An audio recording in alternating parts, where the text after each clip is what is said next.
Michael loved trains. The rhythmic chugging, the whistle's mournful cry, the promise of distant lands. Ever since he was a child, the sight of a train would fill him with a sense of wonder and adventure. He would spend hours at the local station, watching the trains come and go, imagining the stories of the passengers and the places they were headed. Yet standing before this particular train, his heart pounded a discordant rhythm. It was unlike any train he had ever seen. There was something almost sentient about it, as if it were watching him, waiting for him to make a move. It was old, a relic from a bygone era, its paint peeled like sunburned skin, revealing rusted scars beneath. The train seemed to carry the weight of countless journeys, each layer of rust and peeling paint telling a story of its own. This train, his boss had said, needed to be moved. A simple task, ferrying it from its dusty siding to the workshops a few miles down the line. Michael had done this countless times before, but something about this train made him uneasy. But the way the setting sun cast long skeletal shadows from the train-car couplings unsettled Michael. The shadows seemed to stretch and twist, creating eerie shapes that danced in the fading light. He shook off the feeling, attributing it to the encroaching twilight. He was a man of iron and steam, not shadows and whispers. He had faced many challenges in his career, and he wasn't about to let a few shadows get the better of him. He climbed into the engine car, the metal cold and damp beneath his touch. The interior was just as aged and worn as the exterior, with levers and gauges that looked like they hadn't been used in decades. The air hung heavy, thick with the smell of oil and dust and something else, something unnameable. It was a scent that seemed to cling to the very walls of the train, a reminder of its long and storied past. He threw a lever, the engine coughing and sputtering before roaring to life. The sound was a familiar one, but in this context it felt different. It was as if the train was waking from a long slumber, reluctant to return to the world of the living. The sound, usually a comfort, echoed strangely in this forgotten corner of the rail yard. The echoes seemed to bounce off the abandoned buildings, creating a haunting symphony that sent chills down Michael's spine. As the train lurched forward, a shiver ran down Michael's spine. He had driven many trains in his life, but this one felt different. It was as if the train had a mind of its own, guiding him rather than the other way around. He pushed it aside, focusing on the tracks ahead. He had a job to do. The tracks stretched out before him, leading into the unknown. He reminded himself that he was a professional and he couldn't let his imagination get the better of him. But the feeling persisted, a knot of unease tightening in his gut. Every creak and groan of the train seemed amplified, each sound adding to his growing sense of dread. This was no ordinary train, this was something else, something haunted. The thought lingered in his mind, refusing to be dismissed. He couldn't shake the feeling that he was not alone, that the train itself was alive, watching and waiting. The train groaned and creaked, a symphony of age and decay. Each shudder sent shivers down Michael's spine. He gripped the controls, his knuckles white. The air grew colder, the scent of oil turning rancid, mixed with the faintest hint of decay. Outside, the landscape blurred into a canvas of muted greens and browns. The setting sun cast long, grotesque shadows that danced alongside the train. He tried to focus on the rhythm of the wheels against the tracks, but another sound intruded, a faint whispering, like wind through dry leaves. He glanced at the passenger cars trailing behind. Their windows, caked in grime, stared back like vacant eyes. The whispers seemed to emanate from within, growing louder, more insistent. He shook his head, his pulse quickening. It was just the wind, he told himself, just the wind. But deep down, a primal fear began to stir. The whispers were growing louder, morphing into hushed voices, indistinguishable words swirling around him.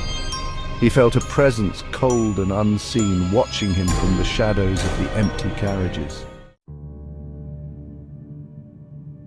He tried to rationalize the strange occurrences. Every creak, every whisper, every flicker of light had to have a logical explanation. He was determined to find it. The whispers were just the wind whistling through gaps in the old carriages. The sound, though eerie, was nothing more than air finding its way through the cracks and crevices of the ancient train, the shadows merely tricks of the fading light. As the train moved, the dim lights flickered, casting long dancing shadows that seemed to move with a life of their own. He clung to logic, a lifeline in the growing darkness. His grip on reality was firm, or so he tried to convince himself. The rational mind was his anchor, his shield against the encroaching fear. He focused on the track ahead, the rhythmic clatter of the wheels a grounding presence.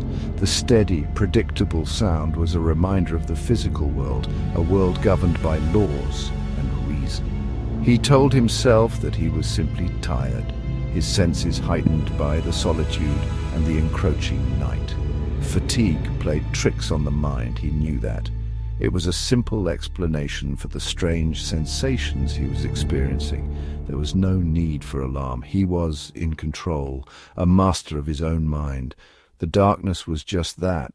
Darkness. It held no power over him. He was a man of science, of reason. His life was built on facts, on evidence. Superstitions and ghost stories had no place in his world. Ghosts and spirits were for campfire stories, not for grimy train cabins. The very idea was laughable, a relic of a less enlightened time. He reached for his thermos, the metal icy cold against his palm. The chill was a welcome sensation, a reminder of the tangible, the real. The coffee inside was lukewarm and bitter, but it provided a small comfort. The familiar taste grounded him, brought him back to the present. He took a long sip, willing his heart rate to slow. The warmth spread through him, a counter to the cold fear that threatened to take hold. He just needed to deliver this train to the workshops. Then he could be done with it. The task was simple, straightforward. It was a job, nothing more. Done with the whispers, the shadows, the unsettling feeling of being watched. He longed for the moment he could step off the train and leave the strange occurrences behind. But even as he tried to convince himself, doubt gnawed at the edges of his mind. What if there was more to it? What if the shadows held secrets he couldn't explain? The whispers were getting louder, the shadows more defined. They seemed to take on shapes, forms that defied logic and reason. He couldn't shake the feeling that he was not alone on this train. The sensation of being watched was growing stronger, more insistent. Something else was with him, something ancient and malevolent. The presence was palpable, a dark force that seemed to seep into the very fabric of the train. He steeled himself, drawing on every ounce of his rational mind. He would not succumb to fear. He would face whatever was in the shadows with the strength of his reason. Step by step, he moved through the train, each footfall a testament to his resolve. He would uncover the truth, no matter how unsettling it might be. He reached for the light switch, his hand trembling slightly. Light would dispel the shadows, reveal the reality behind the fear. As the light flooded the carriage, the shadows retreated and the whispers faded. The train was just a train, the darkness just an absence of light. He took a deep breath, the tension easing from his shoulders. The logic of shadows had held, and he had emerged victorious. The train arrived at the workshop, and he stepped off, leaving the eerie journey behind. The night had tested him, but he had held firm to his reason. As he walked away, he glanced back at the train, a small smile playing on his lips. The shadows had been just that, shadows, and he had faced them with the unwavering light of logic. The train rattled on, the rhythmic chugging of the engine a counterpoint to the whispers that now seemed to emanate from the very walls of the cabin. The night was thick with fog, shrouding the train in an almost otherworldly mist. Each chug of the engine seemed to echo through the dense air, creating a symphony of mechanical and spectral sounds. He could feel a presence behind him, cold and ethereal, brushing against his neck like a phantom's breath. The sensation was unnerving, sending shivers down his spine. It was as if the very air around him had turned into a ghostly entity, whispering secrets of the past. He risked a glance over his shoulder, his heart pounding in his chest. The dim light cast long shadows, making every corner of the cabin seem alive with unseen entities. His breath hitched as he scanned the area, half expecting to see a spectral figure looming behind him. The cabin was empty, bathed in the eerie orange glow of the single lantern overhead. The flickering light created an unsettling dance of shadows, making the emptiness feel even more oppressive. The silence was deafening, broken only by the occasional creak of the train's wooden frame, but the feeling persisted, the sensation of unseen eyes boring into him. It was as if the very walls of the cabin were watching him, judging him. His eyes darted around, trying to catch a glimpse of whatever was causing this eerie feeling. He turned back, his grip on the controls tightening. The levers felt cold and unyielding under his fingers, a stark contrast to the warmth of his own skin. He tried to focus on the task at hand, but the sense of being watched was overwhelming. The train lurched suddenly, throwing him against the side of the cabin. The impact knocked the wind out of him, and he struggled to regain his footing. The train's unpredictable movements added to the growing sense of dread. He swore under his breath, his eyes darting to the gauges. The dials and meters seemed to mock him with their steady readings, as if nothing was amiss.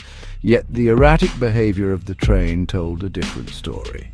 Everything seemed to be in order. The gauges showed normal readings, but he knew better. The train's behavior was anything but normal, and he couldn't shake the feeling that something was terribly wrong.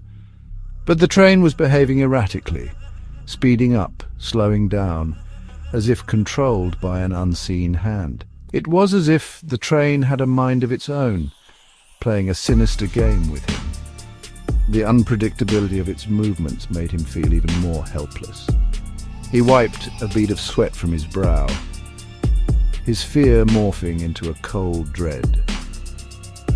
The sweat felt icy against his skin, a stark reminder of the unnatural cold that permeated the cabin. His mind raced with thoughts of what could be causing this. He was not in control. The realization hit him like a ton of bricks. He was merely a pawn in whatever game was being played. The controls that once felt familiar now seemed foreign and unresponsive. Something else was driving this train, something that lurked in the shadows, toying with him. The shadows seemed to move of their own accord, creating shapes and figures that danced at the edge of his vision. He felt a growing sense of panic, knowing that he was not alone. He was just a passenger, trapped in a nightmare ride from which there seemed no escape. The train's relentless journey through the foggy night felt like a descent into madness. He could only hope that this phantom ride would end soon, but deep down he feared it never would.